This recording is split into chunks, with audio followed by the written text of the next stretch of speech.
Tissue পেপারে লিখে আদালতের কাঠগড়া থেকেই পলক এবং দীপমণির গোপন বার্তা প্রদান। বিস্তারিত দেখুন অগ্রযাত্রার ডেস্ক রিপোর্টে। চিফ মেট্রোপলিটন ম্যাজিস্ট্রেট আদালতে সোমবার সকালে হাজির করা হয় সাবেক আইনমন্ত্রী আনিসুল হক, ক্ষমতাচ্যুত সাবেক প্রধানমন্ত্রী শেখ হাসিনার বাণিজ্য বিষয়ক উপদেষ্টা সালমান এফ রহমান ও সাবেক আইসিটি প্রতিমন্ত্রী জুনায়েদ আহমেদ পলক সহ 12 জনকে। রাজধানীর বিভিন্ন থানার পৃথক মামলায় গ্রেপ্তার দেখানোর আদেশ দেন ঢাকা মেট্রোপলিটন ম্যাজিস্ট্রেট সাইফুজ্জামান। এরপর রাজধানীর পৃথক থানার মামলায় তাদের গ্রেপ্তার দেখানোর জন্য আবেদন করেন তদন্ত কর্মকর্তারা। শুনানি শেষে বিচারক গ্রেপ্তার দেখানোর আবেদন মঞ্জুর করেন। এদিকে কারাগার থেকে টিস্যু পেপারে লিখে আইনজীবীর মাধ্যমে গোপন বার্তা দেন পলক। এর আগে 20 জানুয়ারি একই আদালতে টিস্যুতে চিঠি লিখেছিলেন সাবেক সমাজ কল্যাণ মন্ত্রী ডাক্তার দীপুমণি।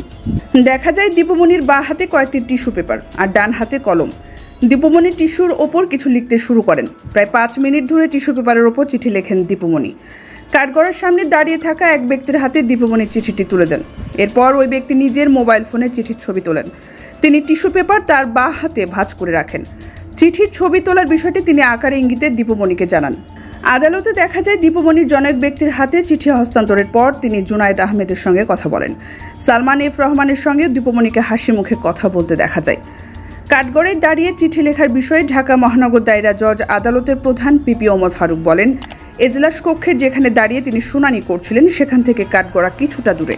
আদালতে অনেক আইনজীবী ছিলেন। জনাকীর্ণ আদালতে দীপুমণির চিঠি লেখার বিষয়টি তার নজরে আসেনি। যদি নজরে আসতো তাহলে অবশ্যই তিনি আদালতের দৃষ্টিতে বিষয়টি আনতেন, কারণ একজন আসামি আদালতের হেফাজতে থাকেন। আদালতের অনুমতি ছাড়া এখানে তিনি চিঠি লিখতে হস্তান্তর করতে পারেন না, কিংবা আইনজীবী ব্যতীত অন্য কারোর সঙ্গে কথা বলা যায় না। দীপুমণির আইনজীবী গাজী ফয়সাল ইসলাম বলেন, তার মক্কেল এই ধরনের কোনো চিঠি লিখেছেন কিনা তা তার নজরে আসেনি, কারণ জনাকীর্ণ আদালতে তিনি সামনের দিকে অবস্থান করছিলেন, শুনানিতে ব্যস্ত ছিলেন।